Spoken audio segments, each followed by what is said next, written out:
बिस्मिल्लाहिर्रहमानिर्रहीम।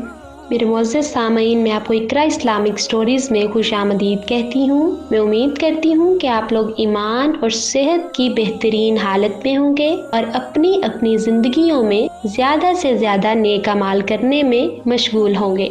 बगैर वक्त ज़ाय किए चलते हैं अपने आज के मौजू की तरफ। मदीना के फौरी बाद एक मौका पर रसूलुल्लाह सल्लल्लाहु अलैहि वसल्लम ने इनके लिए जो दुआए खैर व बरकत फरमाई थी, उसके नतीजे में इनकी खुशहाली और फरावानी में हैरत अंगेज तौर पर मुसलसल इजाफा होता चला गया और ये अल्लाह के दिए हुए इस माल में से हमेशा दीन इस्लाम की सरबुलंदी और मुसलमानों की खैर व खूबी के लिए मुसलसल सखावत व फ़याज़ी के साथ खर्च करते रहे। मगर ये तमाम मालो दौलत, रुपया, पैसा इन्हें अल्लाह की याद से या दीनी फ़राइज़ की अदायगी से कभी गाफिल न कर सका। ना ही इनके मिजाज में किसी किस्म की खराबी, बिगाड़ या तकब्बुर व गुरूर का सबब बन सका। अपनी ज़िंदगी के आखिरी अयाम में उन्हें अक्सर ये फ़िक्र लाहिक रहती कि अल्लाह ने जो मुझे इस कदर माल व दौलत और खुशहाली और फरावानी से नवाज रखा है, कहीं ऐसी बात तो नहीं कि अल्लाह ने मुझे सब कुछ बस इस आर्जी और फानी दुनिया में ही दे दिया हो और वहाँ आखिरत की अब्दी और दायमी जिंदगी में मेरे लिए फ़िकत महरूमी हो। ये बात सोचकर बहुत ज़्यादा परेशान हो जाते, अक्सर रिकत तारी हो जाती और तब अल्लाह की राह में मज़ीद सदका और खैरात करते। इन्फाक फी सबीलिल्लाह का ये सिलसिला आखिरी अयाम में बहुत ज़्यादा बढ़ गया था। चनांचे इन्हीं दिनों में ये वाक़या भी पेश आया कि जब कुल 313 बदरी हजरात में से 100 बक़ैद हयात थे, तब हज़रत अब्दुर्रहमान बिन औफ रज़ी अल्लाह तआला अन्हु ने उनमें से हर एक की खिदमत में नकद 400 दिनार बतौर हदिया अरसाल किए। इन्हीं दिनों एक बार मुल्क शाम से उनका तजारती काफिला मदीना पहुंचा। काफिला सामाने तजारत से लदे हुए 700 ऊँटों पर मुश्तमिल था। बड़ी तादाद में खुदामों मुलाजमीन भी हमरा थे।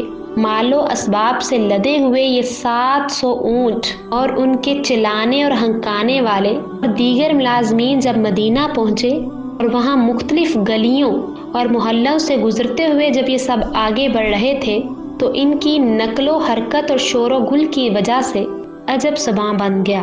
हर कोई घर से निकलकर हैरत से इस काफिले को तकने लगा। ऐसे में किसी ने इस काफिले की जानिब देखते हुए अब्दुर्रहमान बिन औफ के बारे में कोई ऐसी बात कही जिससे ये मफहूम समझ में आता था कि अब्दुर्रहमान बिन औफ तो बस दुनियादारी में ही खोकर रह गए हैं। जल्द ही ये बात किसी तरह हज़रत अब्दुर्रहमान बिन औफ तक पहुँच गई। अभी वो काफिला मदीना शहर में अपनी आखिरी मंजिल तक पहुँचा भी नहीं था। मालो असबाब इन ऊँटों से उतारने की अभी नौबत भी नहीं आई थी कि किसी ताखीर के बगैर फौरन ही हज़रत अब्दुर्रहमान बिन औफ अपनी जगह से उठे और नहायत बेचैनी की कैफियत में इस काफिले के पास पहुँचे और वहाँ मौजूद तमाम अफराद को मुखातिब करते हुए बाआवाज़ बुलंद ये अल्फाज कहे, लोगो तुम सब गवाह रहना कि मैं अपनी तमाम 700 ऊँट बमा सामान अल्लाह की राह में सदका करता हूँ। सुबहान अल्लाह। शब रोज़ और माह साल का ये सफ़र जारी रहा। 32 हिजरी में एक दिन जब हज़रत अब्दुर्रहमान बिन औफ रज़ी अल्लाह तआला अन्हु ने रोज़ा रखा हुआ था, अफ्तार का वक्त जब करीब आया, खादिम ने अफ्तार का सामान और खाना वगैरह पेश किया। इस खाने पर जब नज़र पड़ी तो इंतहाई उदास हो गए, मिजाज पर रकत तारी हो गई। दस्तरख्वान पर कुछ मेहमान भी मौजूद थे।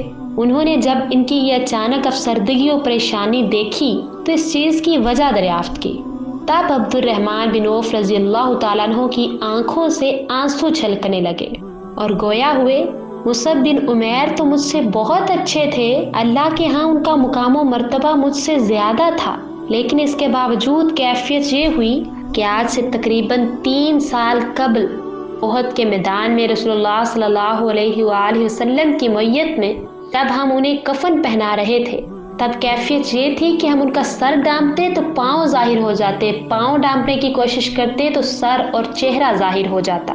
आखिर इस नाकाम कोशिश के बाद बस इसी तरह इस अधूरे और फटे पुराने कफन से हमने उन्हें सपुर्दे खाक कर दिया। हालांकि वो तो मुझसे बहुत अच्छे थे, मगर फिर भी इस हालत में वो दुनिया से रुखसत हुए। इतना कहने के बाद अब्दुर्रहमान खूब फूट फूट कर रोने लगे और फिर थोड़ी देर बाद جب طبیعت کچھ سنبھلی تو یوں بولے، مصعب بن عمیر کا تو یہ حال، جبکہ میرے پاس اس قدر مال و دولت کی فراوانی، کہیں ایسا نہ ہو کہ اللہ نے مجھے سب کچھ بس یہی اس فانی و عارضی دنیا میں ہی دے دیا ہو اور وہاں آخرت میں میرے لیے اب کچھ نہ ہو، نہ جانے وہاں اللہ کے پاس میرا اب کیا بنے گا۔ یہ سوچ تھی حضرت عبد الرحمن بن عوف رضی اللہ تعالیٰ عنہ کی، اور یہ جذبہ تھا جس کی وجہ سے مال و دولت کی فراوانی و خوشحالی اور ہر قسم کے دنیاوی مال و اسباب کی بہتات کے باوجود ان کے مزاج میں کسی خرابی کی بجائے، ان کے اخلاق و کردار میں کسی فساد کی بجائے، اپنے اللہ کے ساتھ تعلق مزید مضبوط و مستحکم کرنے کی لگن، اللہ کے سامنے جواب دہی کا ہمہ وقت احساس، نیز اللہ کے بندوں کے ساتھ حسن سلوک اور ان کی مدد و اعانت کا جذبہ ہر گزرتے ہوئے لمحے کے ساتھ مضبوط سے مضبوط تر ہوتا چلا گیا۔ اسی کیفیت میں آتے جاتے موسموں کا یہ سفر جاری رہا۔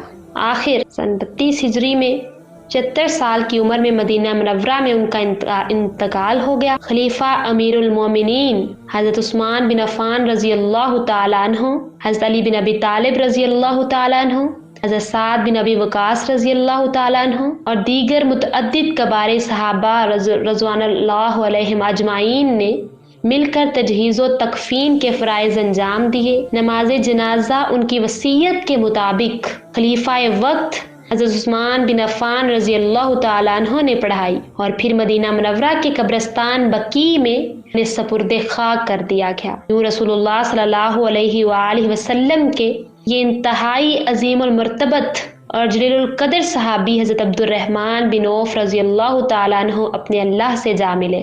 اللہ تعالیٰ جنت الفردوس میں عبد الرحمن بن عوف رضی اللہ تعالیٰ عنہ کے درجات بلند فرمائے، آمین ثم آمین۔ معزز سامعین، میں امید کرتی ہوں کہ آپ کو میرا آج کا موضوع پسند آیا ہوگا اور آپ نے اس سے بہت کچھ سیکھا ہوگا۔ اگر آپ کو میری آج کی ویڈیو پسند آئی ہے تو ہمارا چینل اقرا اسلامک سٹوریز، اس کو لائک، سبسکرائب اور شیئر کرنا مت بھولیے گا، اور ساتھ ہی بیل آئیکن کو ضرور پریس کیجیے تاکہ میری آنے والی ہر نئی ویڈیو کا نوٹیفیکیشن آپ کی اسکرین پر آپ کو مل سکے۔ مجھے اجازت دیجیے، اللہ حافظ۔